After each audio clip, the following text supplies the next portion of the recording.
Marcus Chun had always been a simple man with simple pleasures. His small cabin in the Montana wilderness represented everything he valued: solitude, self-sufficiency, and blessed silence from the chaos of civilization. The nearest neighbor lived 15 miles away, and that was exactly how he liked it. After 20 years in the military and another decade in corporate consulting, he had earned his peace. The knock on his door at 3:17 a.m. shattered that peace like a gunshot. Marcus rolled out of bed, muscle memory from countless midnight alerts taking over. He grabbed the shotgun from beside his nightstand and moved silently through his cabin. The motion sensors around his property hadn't triggered, which meant either they were malfunctioning or something had bypassed them entirely. Neither possibility comforted him. He peered through the reinforced glass of his front door and nearly dropped his weapon. A woman stood on his porch, but calling her simply a woman felt inadequate. She was tall, easily 6.5 feet, with skin that seemed to shimmer between pale blue and silver depending on the angle of the porch light. Her hair moved like liquid mercury, flowing down her shoulders in ways that defied gravity. Most striking were her eyes, completely black, like staring into deep space, yet somehow conveying an intelligence that made Marcus feel like a child looking up at the stars. She wore what appeared to be a form-fitting bodysuit that seemed to be made of the same shifting material as her skin.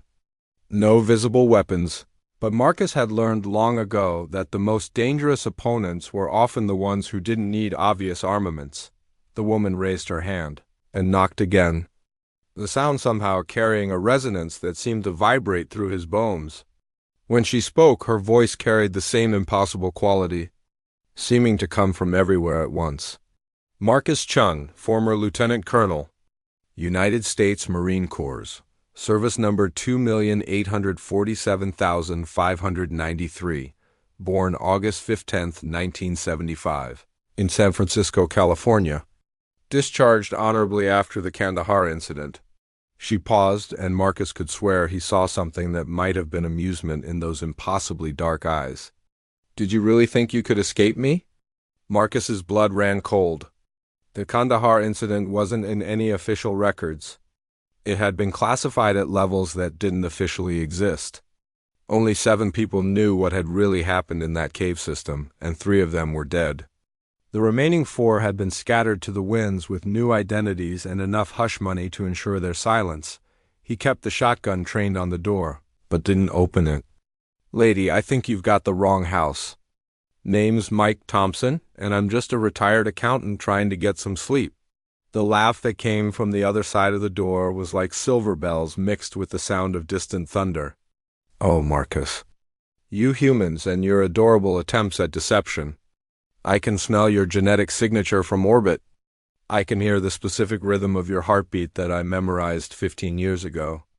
I can taste the lingering traces of Zerillion energy that still clings to your cellular structure from our last encounter." Marcus felt the familiar tightness in his chest that he'd been fighting with therapy and medication for over a decade. The dreams had finally stopped coming 5 years ago. The nightmares about things that moved in impossible ways, about lights that burned colors that shouldn't exist, about a woman with mercury hair who had saved his life and cost him his sanity. "That's impossible," he whispered. But even as he said it, he knew it wasn't. Nothing about that day had been possible. Yet it had happened anyway. Impossible? The woman's voice carried genuine curiosity now. "Marcus, you humans have such a limited definition of possibility. You discovered faster-than-light communication, yet you refuse to believe that someone might use it to track you across the galaxy. You've mapped the quantum foam that underlies reality, yet you think hiding in a cabin in Montana will make you invisible to someone who understands how to navigate it." She moved closer to the door, and Marcus could see more details of her otherworldly features. There were patterns in her skin that seemed to shift and flow like circuitry made of starlight. When she breathed, the air around her seemed to shimmer with potential energy. "You know why I'm here, Marcus. You've always known this day would come.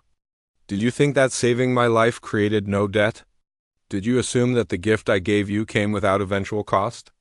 Marcus's free hand unconsciously moved to his chest, where beneath his shirt lay a scar that had never fully healed. Not because of any medical issue, but because it wasn't entirely a scar. On the rare occasions when he looked at it in the mirror, he could swear he saw something moving beneath the skin, something that pulsed in rhythm with his heartbeat. "I saved your life too," he said, surprised by how steady his voice sounded. "We're even?" The woman pressed her palm against the glass of the door, and Marcus saw the material begin to frost over in complex geometric patterns. "Marcus, you beautiful, naive creature. What you call saving my life was merely preventing one particular death among thousands I might experience? What I did for you was far more significant." The temperature in the cabin dropped 10 degrees in as many seconds. Marcus's breath began to mist, and he realized that the frost patterns on the door were moving, rearranging themselves into symbols that hurt to look at directly. "I gave you immunity to 17 different classes of xenobiological warfare agents. I enhanced your reflexes to superhuman levels. I rebuilt your DNA to be resistant to radiation levels that would turn other humans into ash. I gave you perfect recall of anything you choose to remember, and the ability to forget anything that would drive you mad." Her voice dropped to what might have been a whisper, but it carried through the door as clearly as if she were standing beside him. "Most importantly, Marcus, I gave you the ability to see through the veil that hides my kind from yours. Do you have any idea how precious that gift is? How many civilizations would wage war for even the possibility of such clarity?" Marcus lowered his weapon slightly. He did remember things differently after that day. Colors seemed more vivid, patterns more obvious. He could spot lies with uncanny accuracy and learn new skills with impossible speed. His therapists had attributed it to trauma-induced hypervigilance, but Marcus had always suspected there was more to it. "What do you want?" he asked. The woman smiled, and Marcus saw that her teeth were like perfectly carved pearls that seemed to generate their own soft light. "The same thing I wanted 15 years ago, Marcus. I want you to help me save the world." Marcus stared at the woman through the frosted glass, his military training warring with the impossible memories that were flooding back with each passing second. The way she moved, the way she spoke, the way the air itself seemed to bend around her presence, it was all exactly as he remembered from that day in Afghanistan, when his entire understanding of reality had shattered. "Save the world," he repeated slowly. "That's what you said last time, too. Right before my entire squad got vaporized by weapons that shouldn't exist, and I spent 6 months in a psychiatric facility trying to convince doctors that I wasn't hallucinating." "Your squad died because they couldn't see what you could see," the woman said, her voice carrying a note of what might have been regret. "Because they fired on my ship thinking it was an enemy weapons platform. Because they couldn't understand that sometimes the greatest threat comes from your own inability to recognize an ally." Marcus closed his eyes, and suddenly he was back in that cave system, 15 years younger and infinitely more naive. His squad had been investigating reports of unusual energy readings when they'd stumbled into something that had no business existing in the mountains of Afghanistan. A craft that seemed to be made of liquid light, crashed and burning with flames that cast no shadows. He remembered finding her in the wreckage, her mercury hair stained with something that wasn't quite blood but glowed like molten silver.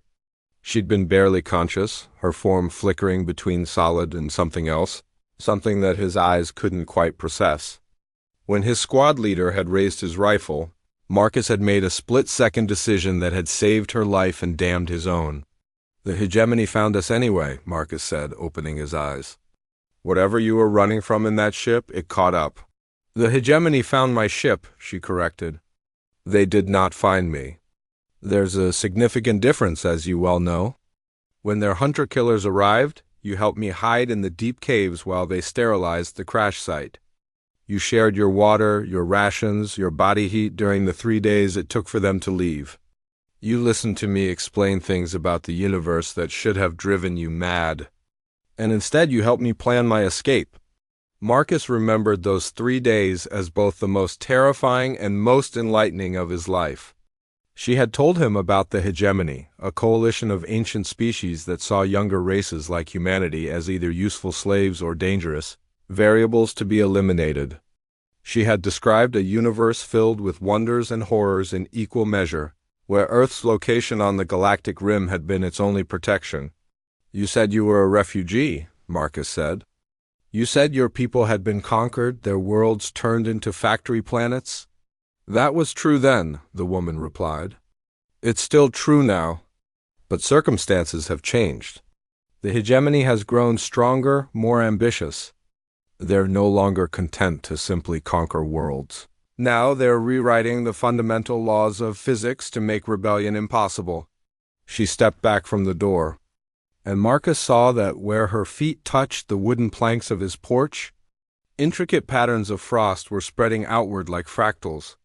The cold was so intense that the metal of his door handle was beginning to creak with thermal stress. "They've discovered how to manipulate what you call dark matter," she continued. "They're using it to create zones where only their technology functions, where the speed of light can be altered, where gravity itself can be reversed. They've turned entire star systems into weapons, Marcus, and they're moving toward your solar system."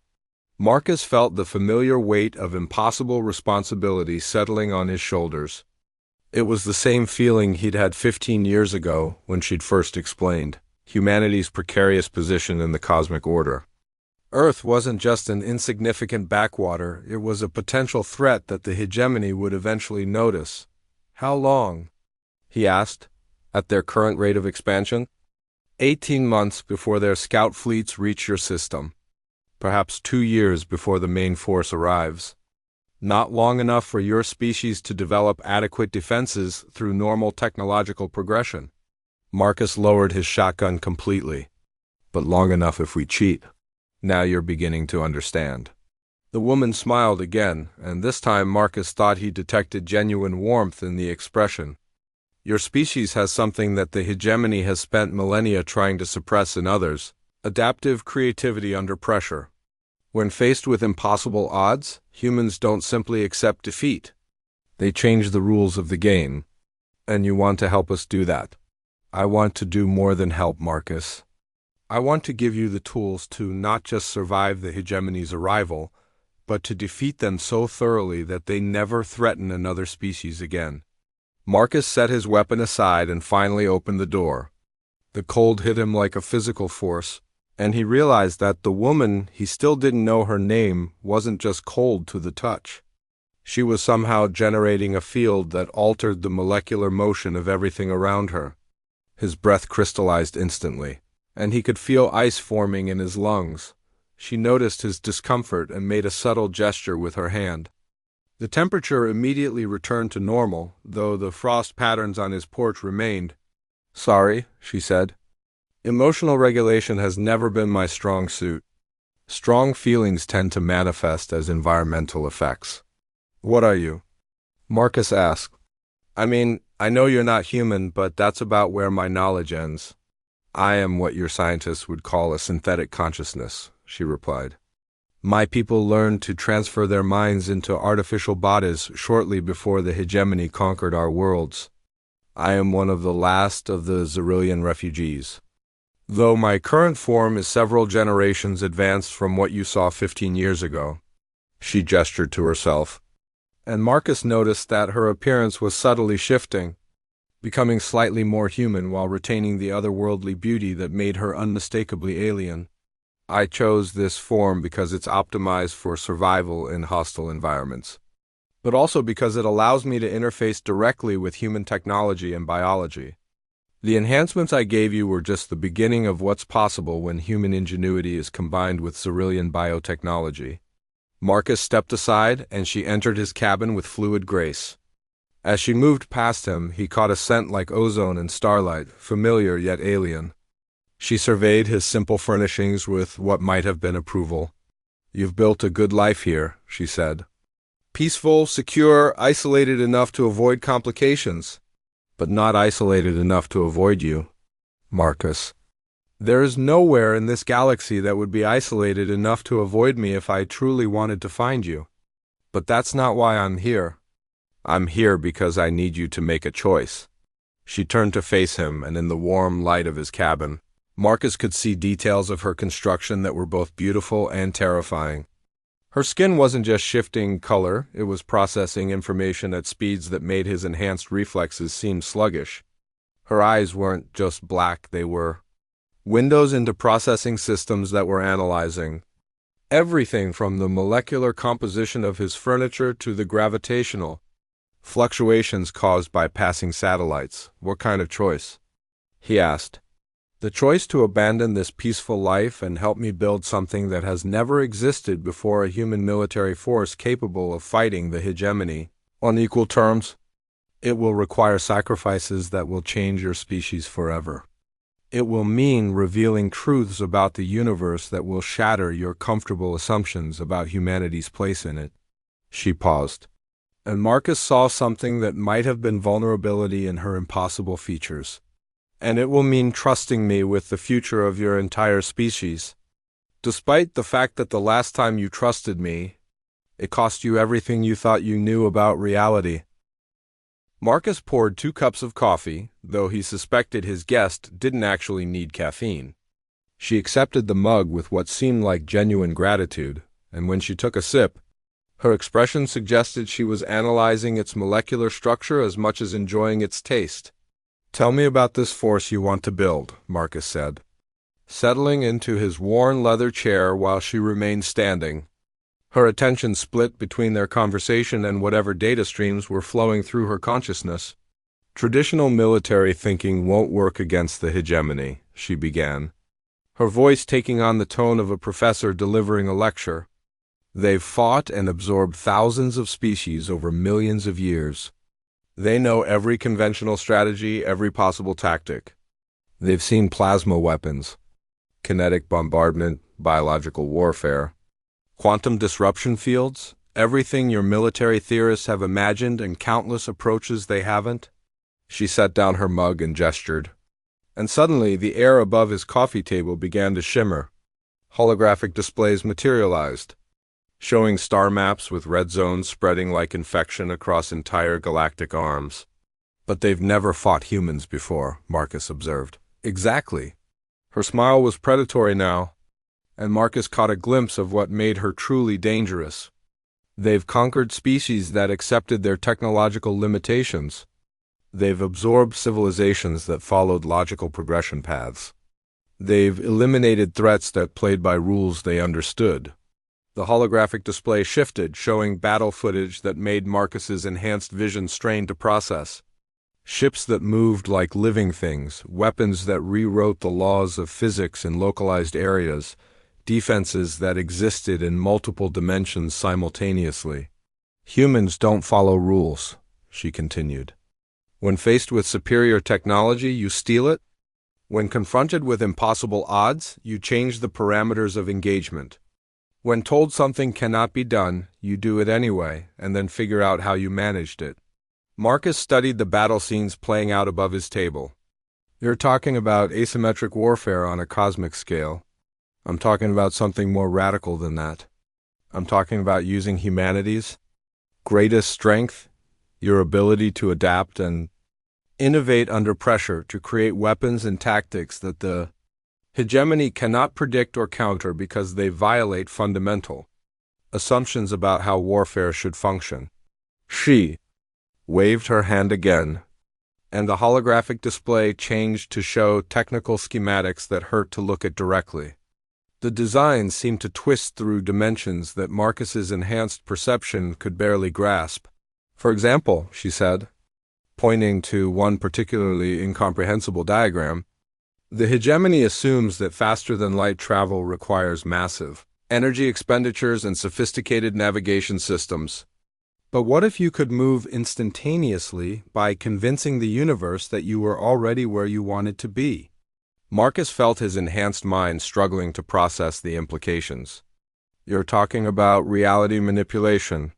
I'm talking about exploiting gaps in the hegemony's understanding of how existence actually functions. They've become so powerful that they've forgotten there are other ways to interpret the fundamental forces. They see the universe as a machine to be controlled. Humans see it as a puzzle to be solved. She gestured again. And new images appeared, humans in powered armor that seemed to be made of crystallized light, weapons that fired bullets of compressed space-time, vehicles that moved by temporarily becoming one with the quantum foam that underlied reality. "This is impossible," Marcus said, though even as he spoke, he could feel his enhanced intuition telling him that it wasn't. Difficult, yes. Dangerous, absolutely. But not impossible. The enhancements I gave you 15 years ago included more than just improved reflexes and radiation resistance, she said quietly. I also gave you the ability to perceive quantum probability fields, to see the difference between what is and what could be. That's why these designs don't seem completely insane to you. Marcus stood and moved closer to the holographic displays. The more he studied them, the more familiar they became.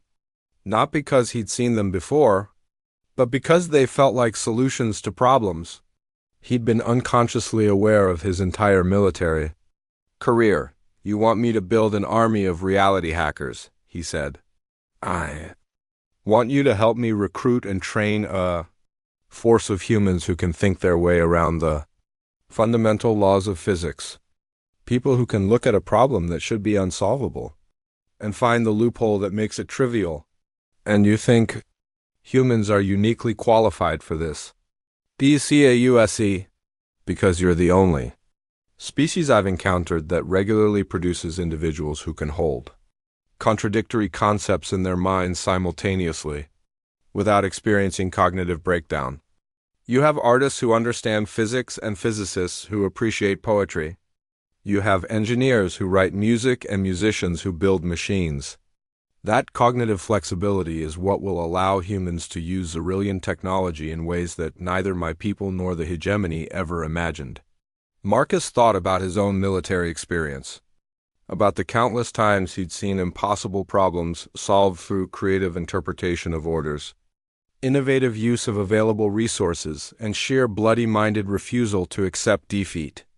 He thought about human history. Every great breakthrough had come from someone who refused to accept that things had to work the way everyone assumed they did. "How many people are we talking about?" he asked. "Initially? Perhaps 1,000.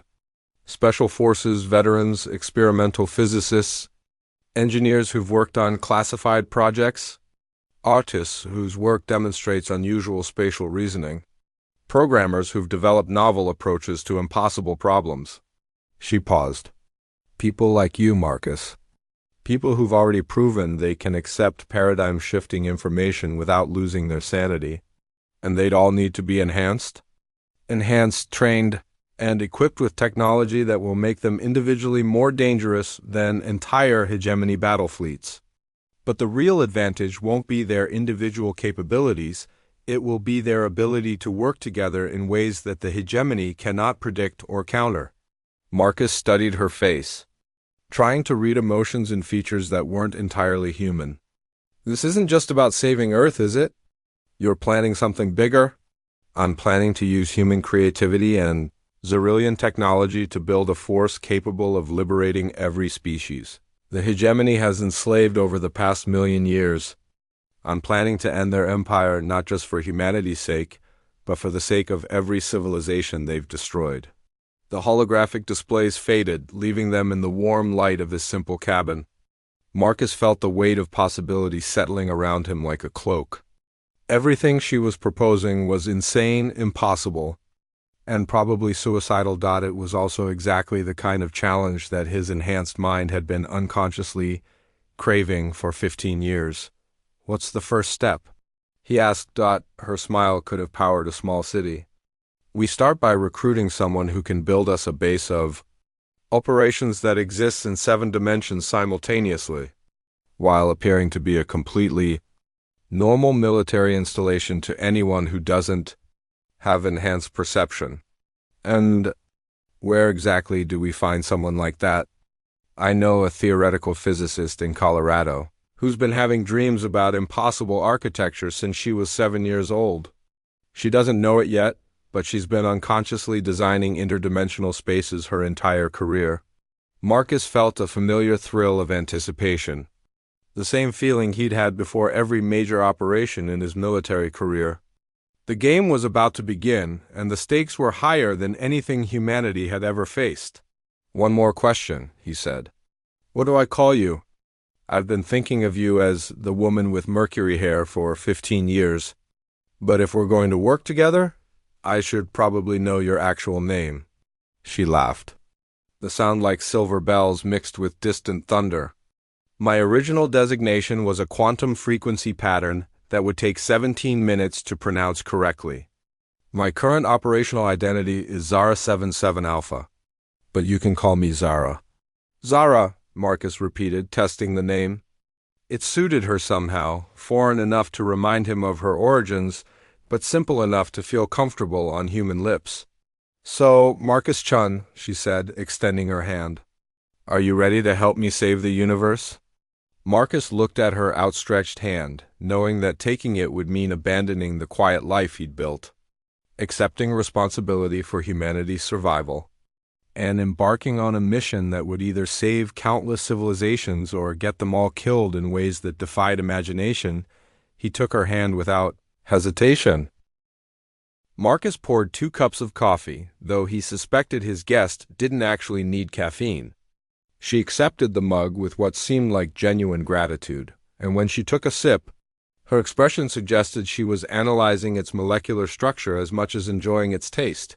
"Tell me about this force you want to build," Marcus said, settling into his worn leather chair while she remained standing. Her attention split between their conversation and whatever data streams were flowing through her consciousness. "Traditional military thinking won't work against the hegemony," she began, her voice taking on the tone of a professor delivering a lecture. "They've fought and absorbed thousands of species over millions of years. They know every conventional strategy, every possible tactic. They've seen plasma weapons, kinetic bombardment, biological warfare, quantum disruption fields, everything your military theorists have imagined, and countless approaches they haven't." She set down her mug and gestured. And suddenly the air above his coffee table began to shimmer. Holographic displays materialized, showing star maps with red zones spreading like infection across entire galactic arms.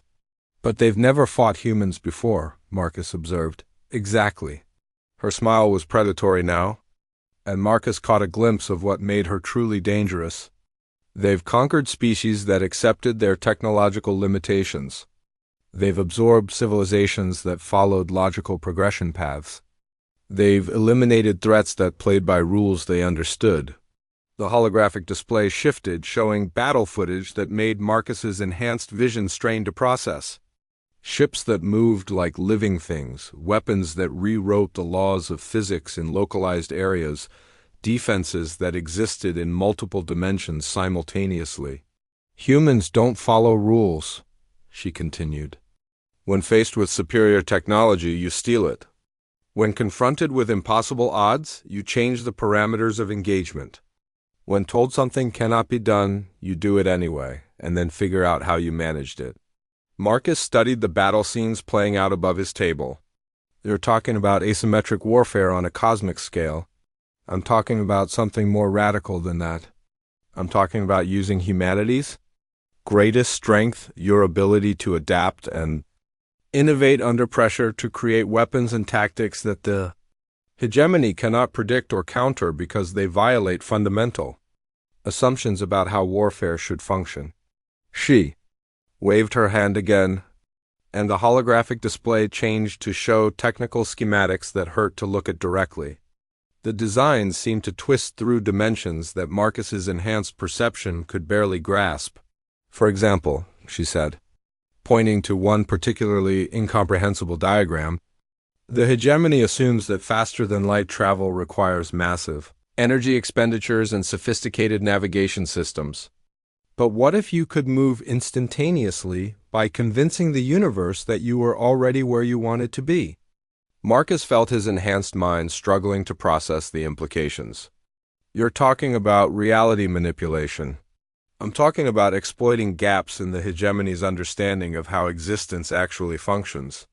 They've become so powerful that they've forgotten there are other ways to interpret the fundamental forces. They see the universe as a machine to be controlled. Humans see it as a puzzle to be solved. She gestured again, and new images appeared: humans in powered armor that seemed to be made of crystallized light, weapons that fired bullets of compressed space-time, vehicles that moved by temporarily becoming one with the quantum foam that underlied reality. "This is impossible," Marcus said, though even as he spoke, he could feel his enhanced intuition telling him that it wasn't. Difficult, yes. Dangerous, absolutely. But not impossible. The enhancements I gave you 15 years ago included more than just improved reflexes and radiation resistance, she said quietly. I also gave you the ability to perceive quantum probability fields, to see the difference between what is and what could be. That's why these designs don't seem completely insane to you. Marcus stood and moved closer to the holographic displays. The more he studied them, the more familiar they became. Not because he'd seen them before, but because they felt like solutions to problems. He'd been unconsciously aware of his entire military career. "You want me to build an army of reality hackers," he said. "I want you to help me recruit and train a force of humans who can think their way around the fundamental laws of physics. People who can look at a problem that should be unsolvable and find the loophole that makes it trivial.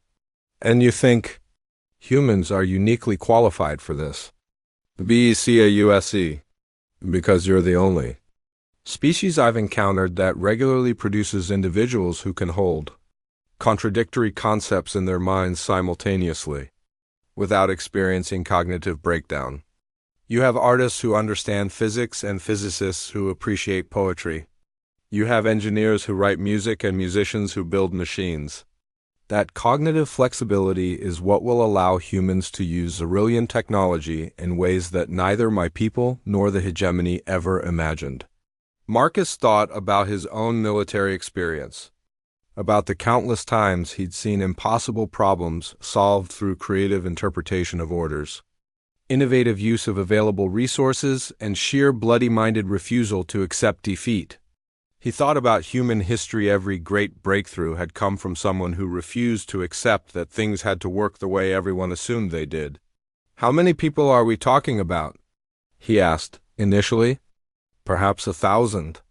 Special Forces veterans, experimental physicists, engineers who've worked on classified projects, artists whose work demonstrates unusual spatial reasoning, programmers who've developed novel approaches to impossible problems." She paused. "People like you, Marcus. People who've already proven they can accept paradigm-shifting information without losing their sanity. And they'd all need to be enhanced, trained, and equipped with technology that will make them individually more dangerous than entire hegemony battle fleets. But the real advantage won't be their individual capabilities. It will be their ability to work together in ways that the hegemony cannot predict or counter." Marcus studied her face, trying to read emotions and features that weren't entirely human. "This isn't just about saving Earth, is it? You're planning something bigger." "I'm planning to use human creativity and Xyrillian technology to build a force capable of liberating every species the hegemony has enslaved over the past 1,000,000 years. I'm planning to end their empire not just for humanity's sake, but for the sake of every civilization they've destroyed." The holographic displays faded, leaving them in the warm light of his simple cabin. Marcus felt the weight of possibility settling around him like a cloak. Everything she was proposing was insane, impossible, and probably suicidal. It was also exactly the kind of challenge that his enhanced mind had been unconsciously craving for 15 years. "What's the first step?" he asked. Her smile could have powered a small city. "We start by recruiting someone who can build us a base of operations that exists in 7 dimensions simultaneously, while appearing to be a completely normal military installation to anyone who doesn't have enhanced perception. And, where exactly do we find someone like that?" The moment Marcus's hand touched Zara's, the world exploded into impossible colors and sensations. Information flowed between them like liquid lightning, and suddenly he could see the quantum probability fields that surrounded every object. Every decision, every potential future. The experience lasted only seconds, but when it ended, Marcus felt fundamentally changed once again. Integration complete, Zara said, releasing his hand. You now have access to the basic sensory enhancements needed to perceive Xyrillian technology. The disorientation will fade within minutes. Marcus blinked hard, trying to process what he was seeing. His cabin looked the same, but now he could see the electromagnetic patterns flowing through the wiring, the gravitational eddies caused by the Earth's rotation, the faint quantum signatures of every electronic device. It was overwhelming and exhilarating at the same time. We need to move quickly, Zara continued, her form beginning to shift as she prepared for travel. The hegemony has sensor networks throughout this galaxy. The longer we stay in one location, the higher the probability of detection. How quickly are we talking about? We leave for Colorado in 6 hours. Dr. Sarah Mitchell will be conducting her normal Thursday morning lecture on theoretical physics at the University of Colorado Boulder. We need to be there when she demonstrates her latest work on multidimensional mathematical modeling. Marcus grabbed his go bag from the closet, muscle memory from decades of rapid deployment taking over. How do you know her schedule so precisely? I've been monitoring her research for the past 3 years. Her published papers on hyperspatial geometry contain solutions to problems that my people struggled with for centuries. She doesn't realize it, but she's been unconsciously accessing Xyrillian mathematical principles through what you call intuitive leaps, as Marcus packed. He found himself moving with enhanced efficiency, his upgraded perception allowing him to optimize every motion. And you think she'd be willing to join us? Dr. Mitchell has been dreaming about impossible architecture since childhood. She spent her entire career trying to understand mathematical relationships that shouldn't.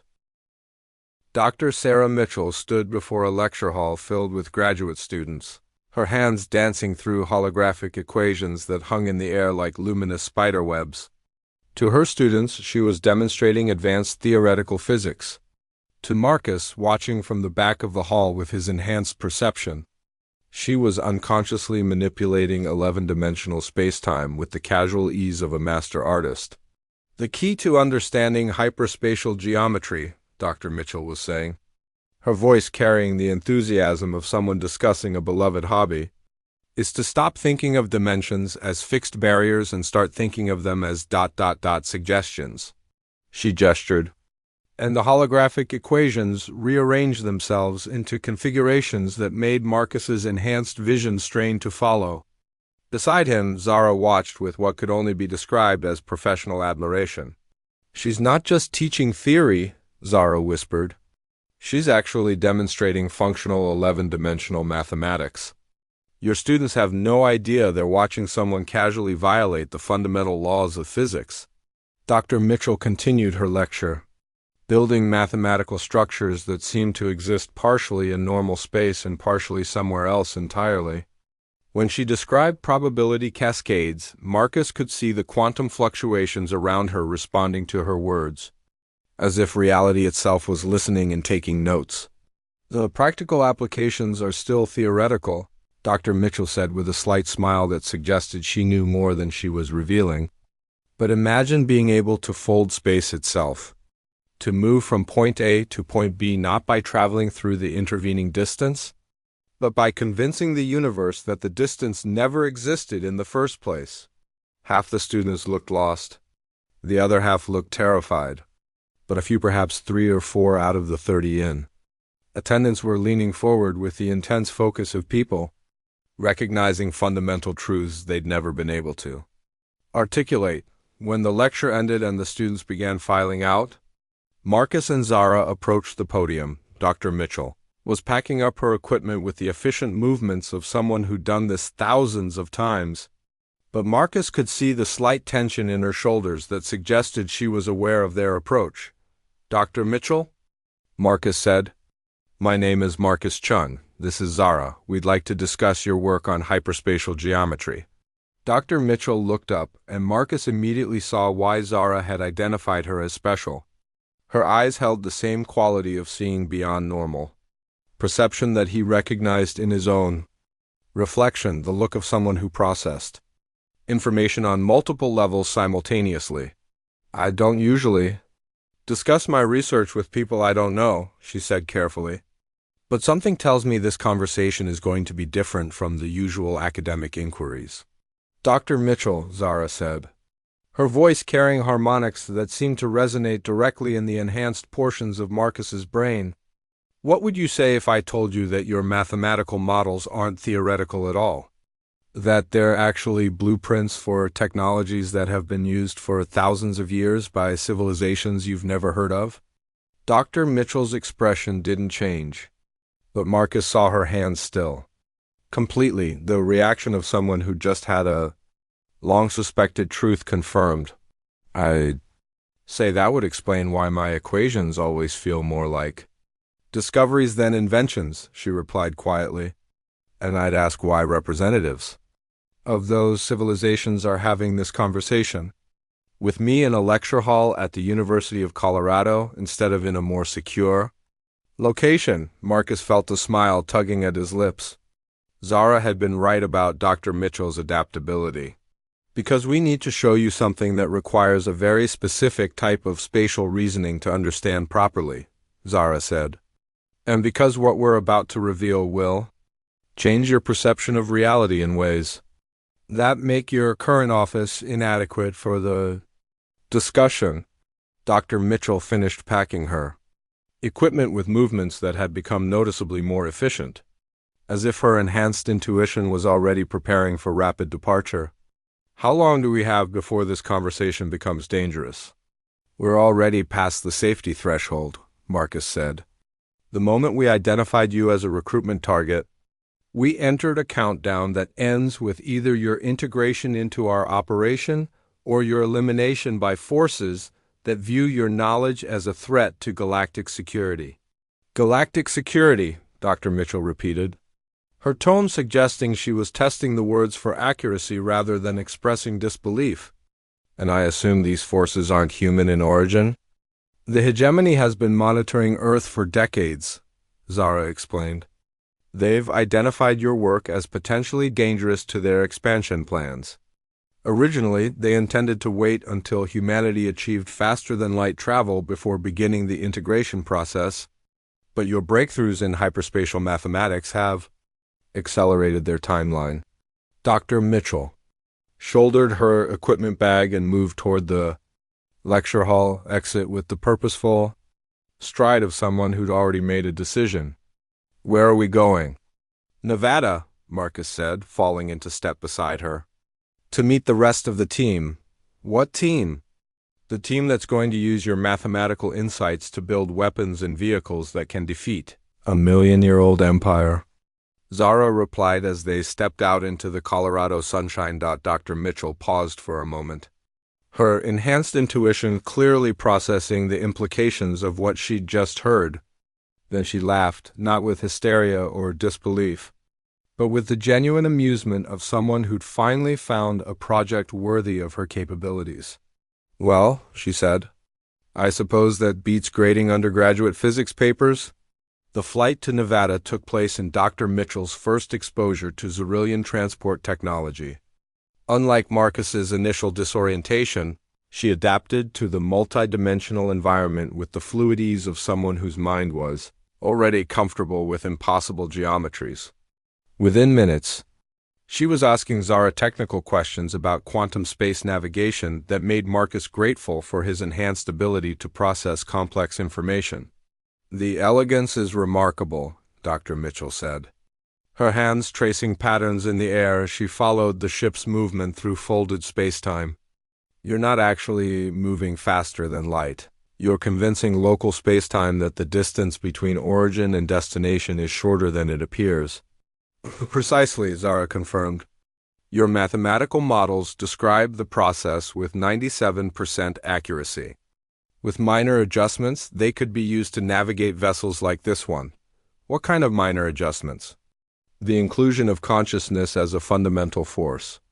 Your equations treat spacetime as purely mechanical, but hyperspatial navigation requires the interaction of intelligent awareness with quantum probability fields. Dr. Mitchell was quiet for several minutes, her enhanced mind clearly working through the implications. You're saying that consciousness isn't just an observer of reality. It's an active participant in determining what reality becomes. Every decision, every choice, every moment of focused attention creates ripples in the quantum foam, Zara explained. The hegemony has built their empire by learning to control those ripples on a massive scale. They don't just conquer worlds. They reshape the fundamental properties of space-time to make rebellion physically impossible. And you want to fight that with human consciousness? We want to fight that with human creativity guided by Zerillian technology, Marcus interjected. The hegemony has spent millions of years perfecting their control over reality. But they've never encountered a species that treats reality as a problem to be solved rather than a system to be controlled. The ship began its descent toward what appeared to be empty desert, but Marcus's enhanced perception could see structures existing in multiple dimensions simultaneously, buildings that were simultaneously underground bunkers, orbital platforms, and something that might have been a research station existing in folded 11-dimensional space. "Welcome to Nexus Base," Zara announced as the ship settled onto what looked like sand but felt like crystallized energy. "Home to 43 Zerillian refugees, 12 enhanced humans, and approximately 700 billion tons of technology that officially doesn't exist." As they disembarked, Marcus could see other figures moving around the base, some recognizably human despite obvious cybernetic enhancements, others clearly Zerillian, and a few that seemed to be something in between. The air hummed with energy fields that made his enhanced senses sing with possibility. "Dr. Mitchell," a voice called from nearby. "Welcome to the revolution." They turned to see a woman approaching who looked to be in her 50s, with silver hair and eyes that held the same enhanced quality as Marcus's own.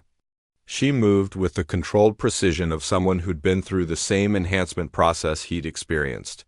"Dr. Elizabeth Reeves," the woman introduced herself, extending her hand to Dr. Mitchell, former director of DARPA's Advanced Physics Research Division.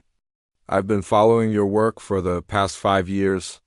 "Dr. Reeves," Dr. Mitchell replied, her enhanced intuition clearly processing the woman's presence on multiple levels. "I read your papers on quantum entanglement applications. Officially, you died in a laboratory accident 3 years ago."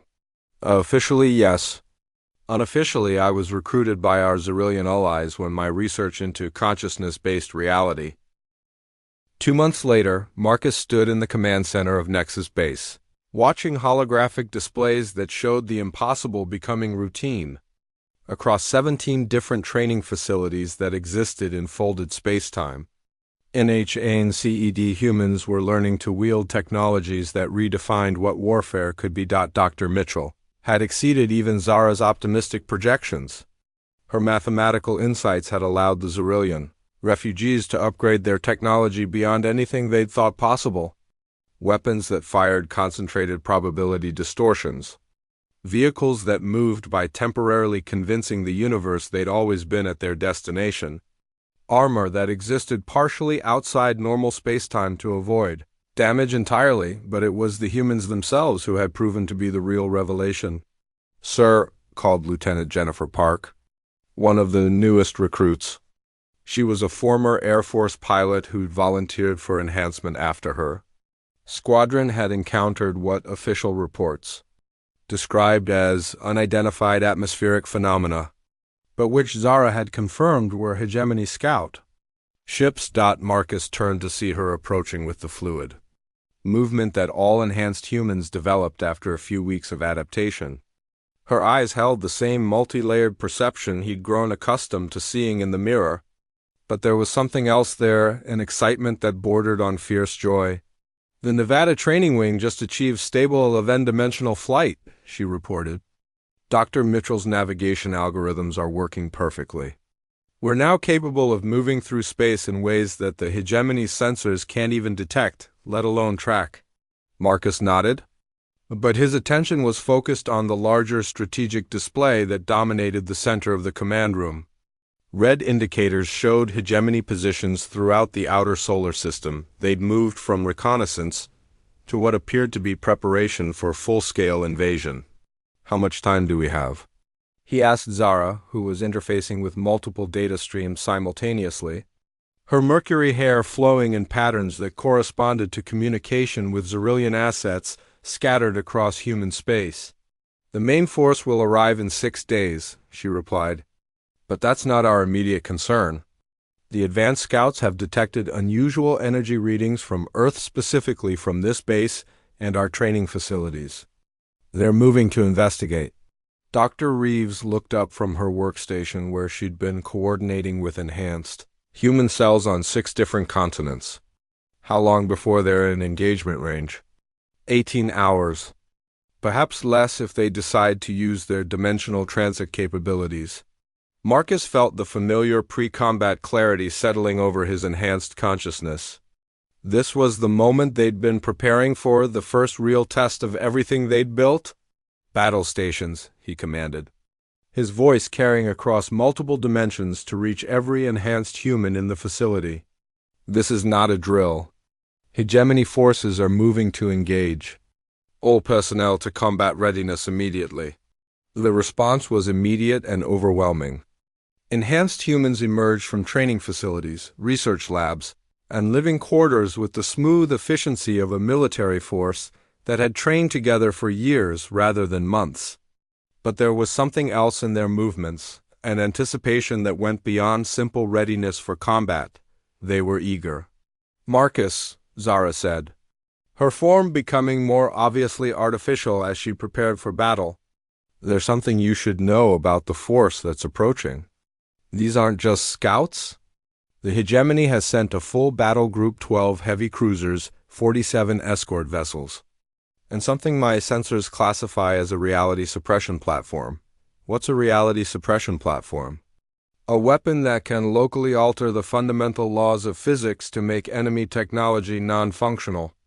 It's how the hegemony has defeated every rebellion for the past million years. They simply make it impossible for their enemies' weapons to function." Marcus felt his enhanced intuition processing the implications.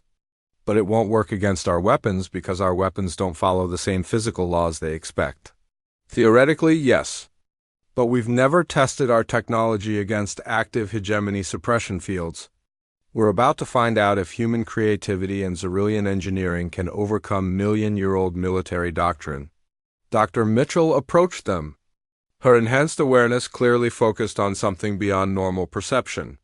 "I've been analyzing the quantum signatures of the approaching fleet," she said. "They're using reality manipulation technology that's incredibly sophisticated, but it's also incredibly rigid.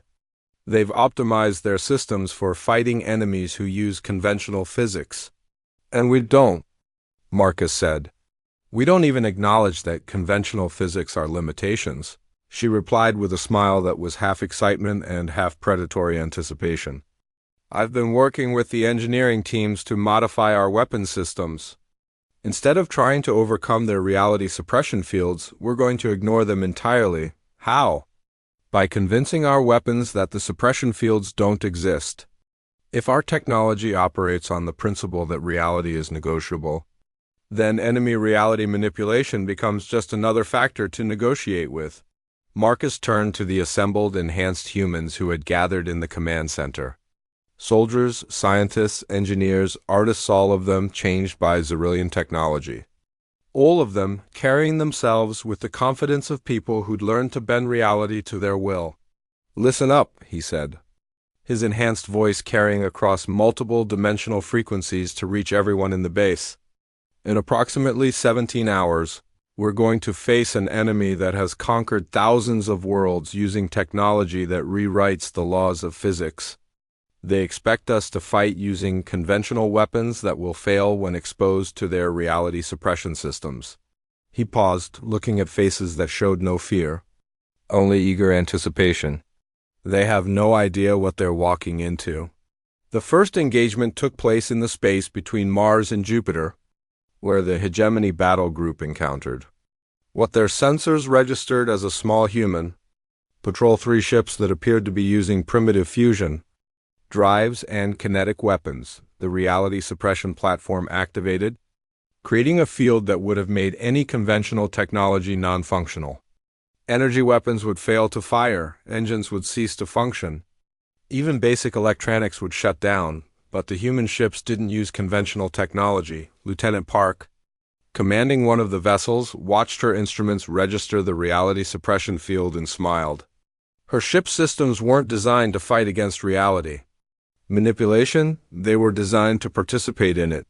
All vessels transmitted across quantum communication channels that existed outside normal space-time. The enemy has kindly provided us with an excellent demonstration of why rigid thinking leads to tactical failure. Engaging enhanced combat protocols. Her ship vanished from normal space-time and reappeared 3 seconds later inside the hegemony formation. But it didn't just reappear, it convinced the local quantum field that it had always been there, causing reality to retroactively adjust to accommodate its presence. The hegemony ships, designed to fight enemies who played by predictable rules, found themselves facing weapons that fired bullets of compressed probability, energy beams that existed in 11 dimensions simultaneously, and minds that exploded in the past to affect the present. Within 6 minutes, the entire battle group was disabled, their crews unable to comprehend what they'd encountered. Target neutralized, Lieutenant Park reported to Nexus Base. Hegemony forces are intact but non-functional. Their reality suppression systems couldn't suppress a reality that refused to acknowledge their authority. Back at the base, Marcus watched the tactical displays with satisfaction that was tempered by the knowledge that this was just the beginning.